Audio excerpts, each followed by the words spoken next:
네, 대구시의 혈세 낭비 실태를 집중 보도하고 있는 박가영 기자 오늘 스튜디오에 나와 있습니다. 박 기자, 이 문제 마스크를 만든 게 지난 코로나19 때였죠. 도대체 어떤 마스크입니까? 네, 제가 들고 있는 바로 이 마스크입니다. 아마 생소한 분들이 많으실 텐데요. 보시는 것처럼 이렇게 두 겹으로 된 면 마스크입니다.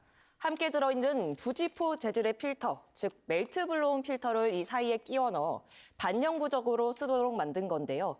대구시가 감염병 재유행에 대비하겠다는 이유로 이 마스크 50만 장을 대구 스타디움에 있는 창고 안에 비축해놨습니다. 하지만 사용기한 3년이 넘어가도록 단 한 장도 배포하지 않았고 지금은 모두 폐기 절차에 들어갔습니다. 자, 그러면 쓰지도 않을 마스크를 만드는데 20억을 썼다, 그리고 폐기했다 이 얘기인데 사실 여기까지도 납득하기가 쉽지 않거든요. 근데 논란이 된 게 이뿐만이 아니라고요. 네, 사실 이 마스크는 원래는 2020년 코로나19 확산 초기에 배포됐던 나노필터 교체형 마스크였습니다. 문제는 이 마스크가 나눠지고 나서 유해물질 논란이 터졌다는 겁니다. 이 필터에서 간에 치명적인 디메틸포르마미드라는 물질이 발견된 겁니다. 당시 이 마스크를 만든 건 대구에 있는 염색 관련 전문 생산기술 연구소인 다이텍 연구원인데요. 대구시가 다이텍에 이 마스크를 그대로 반납했고 다이텍은 문제가 된 필터만 교체해 2021년 3월 대구시에 다시 돌려줬습니다. 그런데 저희가 확인한 결과 이렇게 새로 공급한 마스크도 식약처 허가를 받지 않은 제품으로 드러났는데요. 실제로 전문가의 도움을 받아 성능 테스트를 해봤는데 통기성도 일반 KF94 마스크보다 떨어지는 걸로 나타났습니다. 자, 그러면 시중 제품보다 안전성, 사용감 여러 측면에서 떨어지는 걸 혈세를 들여서 만들었다는 얘기예요. 근데 문제가 또 이 마스크 제품뿐만이 아니라고요. 네, 대구시는 다이텍에 마스크 제작을 맡긴 것뿐만 아니라 6억 원을 들여 제조 설비까지 구축했습니다. 일명 나노방사기로 불리는 나노필터 제조 설비인데요.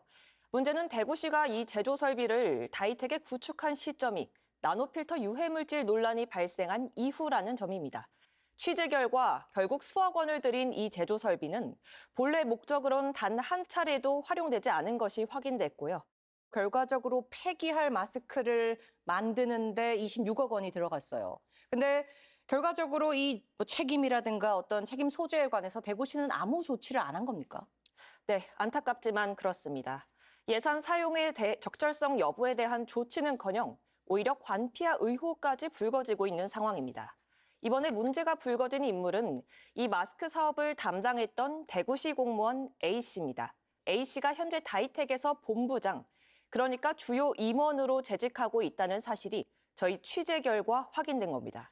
박 기자 지금 다이텍이라고 하셨잖아요. 근데 다이텍은 아까 이 문제 마스크를 대구시에 납품한 곳이잖아요. 네, 맞습니다. 시는 마스크 유해물질 논란 이후인 2022년 1월 A팀장을 4급 서기관인 섬유패션 과장에 임명했습니다. 더 이상한 건 A씨가 과장을 맡은 지 2년도 되지 않아 돌연 명예퇴직을 했다는 점인데요. 이 시기 다이텍의 계약직 경력 채용 공고가 하나 올라오는데요. 이 공고로 채용된 게 현재 본부장 자리에 있는 A씨고요. 다이텍 내부에서 마스크 업무를 책임졌던 B씨 역시 같은 해 7월 단장으로 승진해 핵심 업무를 맡고 있습니다.